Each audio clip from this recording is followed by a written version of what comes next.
त्रिपुरा आंगनवाड़ी कर्मी ও সহায়িকা ঐক্য সমিতি দিবা খাকতে বরকনি কাইসুকো সানমুং তুই বরক তিনি রেলি খালাইলাইখা তাই হদা হামক্রাইতে হদা রংনাই খুংনি দাগিফানি থানিও দেবতে সন্ধি লেখা সানমুं রকনি বিसिं दङ अंगनवाड़ीनि साबुं टांनाय रकनो रेगुलार खालायनानि ताई कुचुक दरबानकनि दागिमुंनो रगै बरकनि जे मानथाय सेबखानि रकनि मानथाय हाइकेन रनानि যত अंगनवाड़ीनि स्टाफ रकनो पेन्सन 10,000 एबा 7,000 खेरनानि ताई पोषण ट्रेकारनि सामुं खायेन बागै अंगनवाड़ीनि जतनो मोबाइल देनानि अंगनवाड़ीनि सेबखानि रकनो हाति no nasigei borni chamungni rang bangrani abahai kaisuku sanmungti salakya gabangma borok manjamuni bisingti rally khlaiye আমাদের দীর্ঘদিন ধরে আমরা বঞ্চিত আমাদের অধিকার থেকে আমরা ডিএ আমাদের 2017 থেকে আমাদের ডিএ বন্ধ ডিএ দেওয়া হয় না তারপরে বাজেটে আমাদের জন্য কিছু দেওয়া হয়নি তারপরে আমাদের গ্র্যাজুইটিটা হয়েছে রায় দিয়েছে সুপ্রিম কোর্ট ওইটা দিচ্ছে না মেন এই গ্র্যাজুইটি নিয়ে আর তারপর আমাদের রেগুলারের দাবি নিয়ে পোষণ ট্র্যাকারের কাজ আমরা যে মোবাইল দিয়েছে তাতে আমাদের হয় না এই মোবাইল দিয়ে 4G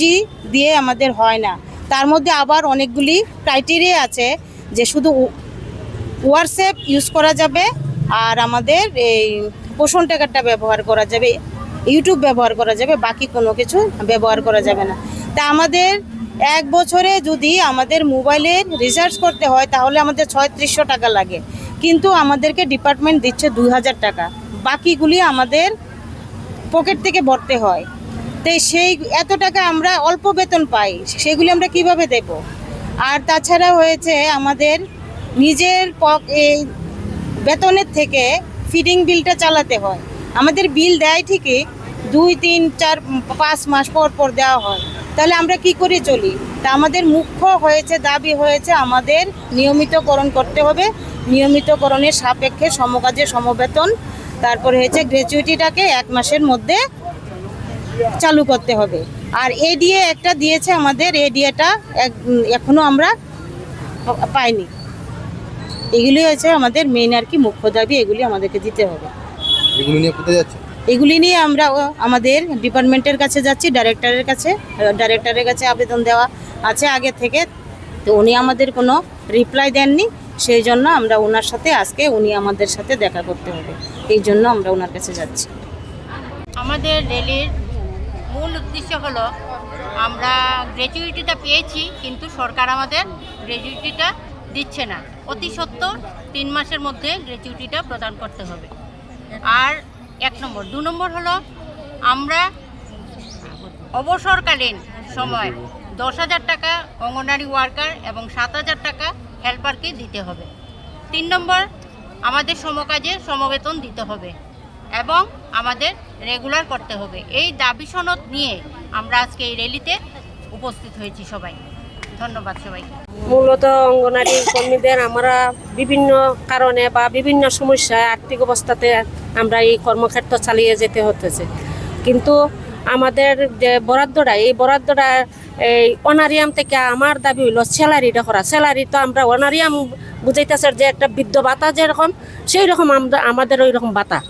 আমরা ভাতাদারি বুঝাইতেছে কিন্তু আমরা যদি রেগুলার না করা হয় বা আমরা সম্মান না দেওয়া হয় তাহলে তো আমরা ভাতাদারির সমান হইয়া রয়েছি আমি চাইতেছি যে আমরা সব বোনেরা চাইতেছি যে আমরা স্যালারির কোটাটাতে আমরা যেমন ফালানি হয় এবং আমাদেরকে সম্মান করা হোক আমরা যে সমকাজের সমবেতন পরিশ্রম অনুপাতে আমরা কোনো কিছু পাইতেছি না তাছাড়া আমরা এই এডিসি এলাকার মধ্যে আমাদের যেমন ডিসেম্বর মাস থেকে এখন পর্যন্ত আমরা বিল ফিটিং বিল টিটিং বিল অনেক কিছু এই যেমন মোবাইলের রিচার্জটা তো দিদি বললই এবং আমরা যে এই পোষণ টিকারের কাজ করি ইনসিপিটিটা এটাও আমরা পাইতেছি না বলা হইতেছে যে এটা এই একটা এফআরএসের ব্যাপারে বা যে কোনো কারণে এটি আমরা বলা হইতেছে যাই হোক যেমন হোক আমরা পোষণ টিকার কাজ যদি সঠিকভাবে করতে হয় তাহলে আমরা পোষণটা ভালো একটা মোবাইল ভালো যেই মোবাইলটা দেওয়া হয়েছে 4GB এই মোবাইলে আমরা কোনো কাজ করতে পারি না কিন্তু আমরা ভালো মোবাইল দেওয়া হোক, পোষণ টিকারে কাজ করতে গেলে আর মোবাইলে কাজ করতে গেলে রেজিস্টার বন্ধ করা হোক, রেজিস্টারও আবার মোবাইলও সব দিকেই আমরা যদি করা হয় আমরা সাফা ফালাই রাখা হইতেছে। কাজের পরিবেশে আমরা কোনো মূলত বেতন পাইতেছি না, কিন্তু আমরা সবসময় পরিশ্রম হইতেছে। আমরা সংসার ধর্ম সব এই কাজের পরিবেশে আমরা সংসার ত্যাগ করে বাইরের কাজে দিয়ে আমরা জড়িত, কিন্তু তার পরিবেশে আমরা কি পাইতেছি এই নিয়ে আমরা আজকে সব দিদিরা সম্মিলিত হয়ে আমরা মূলত দাবি নিয়ে আমরা ডাইরেক্টর অফিসে আমরা অথরিটির কাছে আমরা যাইতেছি, যাতে আমরা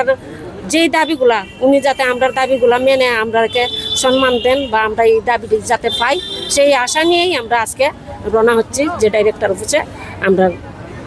এই কথা আমাদের এখানে এটা তো তাদের কাছ থেকে শুনলেন, অঙ্গনওয়াড়ি কর্মী সহায়িকারা আজকে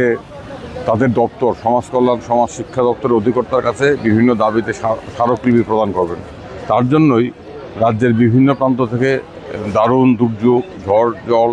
এগুলো উপেক্ষা করে অঙ্গনওয়াড়ি কর্মী সহায়িকারা এসেছেন দলে দলে। বিভিন্নভাবে ভয়ভীতি হুমকি দেখানো হয়েছে, বিভ্রান্ত করার চেষ্টা করা হয়েছে, কিন্তু তারা এসেছেন। তাদের যেটা মূল দাবি সেটা হচ্ছে তাদেরকে চাকরিতে নিয়মিতকরণ করতে হবে, ন্যায্য দাবি। তাদের দাবি হচ্ছে তাদেরকে সরকারি কর্মীর মর্যাদা দিতে হবে, উচ্চ আদালতের রায় অনুযায়ী তাদেরকে গ্র্যাচুইটি দিতে হবে, পোষণ ট্র্যাকারের অচল অবস্থা দূর করতে হবে, তাদের ডিএ দিতে হবে, তাদের পেনশন বাড়াতে হবে। আমরা জানি যে অঙ্গনওয়াড়ি কর্মী সহায়িকারা সারা দেশে এবং রাজ্যে অত্যন্ত গুরুত্বপূর্ণ দায়িত্ব তৃণমূল স্তরে পালন করছেন, কিন্তু তারা শোষণের শিকার, তারা বঞ্চিত। তাদের ন্যূনতম সম্মান ভাতা দেওয়া হয়, এটা দিয়ে দুবেলা পান্তা ভাতও হয় না, তাদের ভাতা বাড়ে না। তারা আইনি দায়িত্ব পালন করেন, খাদ্য সুরক্ষা আইনে, শিক্ষার অধিকার আইনে তারা অত্যন্ত গুরুত্বপূর্ণ দায়িত্ব বলে শিশুদের পরিচর্যা, মায়েদের পরিচর্যা এগুলো তারা করেন, এবং এগুলো জন্য জাতি তাদের কাছে ঋণী। কিন্তু তারাই সবচেয়ে বঞ্চিত, তাদের কথা শোনে না সরকার, তাদের প্রতি উদাসীন, অমানবিক, নিষ্ঠুর। এর বিরুদ্ধে আজকে অঙ্গনওয়াড়ি কর্মী সহায়িকারা রাস্তায় নেমেছেন। ইতিমধ্যে ত্রিপুরা উচ্চ আদালতের রায়ে তাদের গ্র্যাচুইটির অধিকার স্বীকৃতি পেয়েছে। এই সমস্ত বিষয়গুলো নিয়েই তারা আজকে মিছিল সহকারে ডেপুটেশন দেবেন। আমরা আশা করব দপ্তরের অধিকর্তা তাদের ন্যায্য দাবিগুলো রাজ্য সরকারের গতিতে আনবেন, এগুলো সমাধান করার চেষ্টা করবেন। না হলে আজকের এই মেজাজ দেখে বোঝা যাচ্ছে অঙ্গনওয়াড়ি কর্মী সহায়িকারা মেনে নেবেন না, তারা রাস্তায় থাকবেন, আন্দোলন করবেন, অধিকার এবং মর্যাদা তারা আন্দোলন করে আদায় করবেন। আমরা দীর্ঘদিন থেকে লাঞ্ছিত বঞ্চিত, আমরা বিভিন্ন ধরনের যে সিক্স সার্ভিসে আমরা ঢুকেছি, ওই সিক্স সার্ভিসের বাইরে আমরা কাজ করতে হচ্ছে, আমরা বেনিফিট ভাতার কাজ করতে হচ্ছে, ইলেকশনের ডিউটি করতে হচ্ছে, বিভিন্ন ধরনের আমাদের সিক্স সার্ভিসের বাইরে বিভিন্ন ধরনের কাজ করতে হচ্ছে। কিন্তু আমাদের যে অনারিয়াম, সেই অনারিয়ামটা আমাদের এখন পর্যন্ত বাড়ানো হয়নি। কাজের পরিপ্রেক্ষিতে আমাদের কোনো অনারিয়াম বাড়ানো হচ্ছে না। আমরা চাই এইবার আমরা অনারিয়াম নয়, আমাদের বেতন হিসাবে করতে হবে। আমাদের আগে যতদিন কর্মক্ষমতা ছিল ততদিন আমরা করব এই কাজ, কিন্তু এইবারে আমরা দেখছি যে আমাদের 60 বছর পূর্ণ হয়ে গেলে আমরা সেন্টার ছেড়ে দিতে হয়। তাহলে আমাদের যখন বয়স সীমা ধার্য করা হয়েছে, আমাদের সিক্স সার্ভিসের জায়গাতে আমাদের অনেক কাজ আমাদের মাথার উপরে চাপানো হচ্ছে। এই যে অনলাইনের কাজ আমাদের ছিল না, আমাদের এখন অনলাইনের কাজ, দিন রাত আমাদের অনলাইনের কাজ করতে হচ্ছে। মাঠে নামে সমস্ত মায়েদের নিয়ে, বাচ্চাদের নিয়ে আমরা সবসময় অনলাইনের মাধ্যমে কাজ করে যেতে হচ্ছে। তাহলে আমাদের কাজে সমবেতন দিতে হবে, আর আমাদের গ্র্যাচুইটিটাকে 1 মাসের মধ্যে চালু করতে হবে। আর আমাদের যে ফিডিং বিল, এই বাজারের দরের সামঞ্জস্য অনুসারে আমরা ফিডিং বিলটা পাই না, আর যে রেট অনুসারে আমাদেরকে দেওয়া হয় না। আর যে আমরা ফিডিংটা দেই আমরা সেন্টারে, ওই ফিডিং বিলটা আমরা 5-6 মাস চলে যায়, আমরা ওটা পেতে আমাদের নিজের তহবিল থেকে ওই সেন্টারটা আমাদের চালাতে হয়। গ্রামেগঞ্জে আমাদের মা বোনেরা আমরা এটা কিন্তু বুঝাতে পারি না যে আমরা ওই ফিডিং বিলটা পাবো তারপরে তোমাদেরকে দেব, আমরা কিন্তু নিজেরা দিতেই হয়, দিয়ে যেতে হয়। তাহলে আমাদের অ্যাডভান্স ফিডিং বিলটা আমাদের জন্য বরাদ্দ করা হোক, তাহলে আমরা দিতে আর অসুবিধা হবে না। আমরা সামান্য টাকা দিয়ে আমাদের নিজে চলতে অসুবিধা হচ্ছে এবং আমাদের সেন্টার চালাতেও বিরাট অসুবিধা হচ্ছে। এতে আমাদের অনেক দিদিমণিরা, অঙ্গনারী ওয়ার্কার দিদিমণিরা অনেক হেনস্থার শিকার হচ্ছেন, কারণ এটা আমরা বাধ্য এই হেনস্থার শিকার হতে হচ্ছে। যেমন বাজার দরের সঙ্গে আমরা সামঞ্জস্য রেখে সেন্টার চালাতে পারছি না। তো আমাদের এই বাজার দরের সঙ্গে সামঞ্জস্য রেখে আমাদের ওই ফিডিং বিলটা দেওয়া হোক। আমাদের যে 350 টাকা আমাদের মোবাইল রিচার্জ করতে হয়, আমাদের মোবাইল রিচার্জের টাকাটা 1 বছরের জন্য আমাদের মোবাইল রিচার্জ করে আমাদের দপ্তর থেকে দেওয়া হোক। আমাদের সমকাজে সমবেতন দেওয়া হোক, এটাই আমাদের মুখ্য দাবি। আরও তো আমাদের সহকর্মী বলেছেন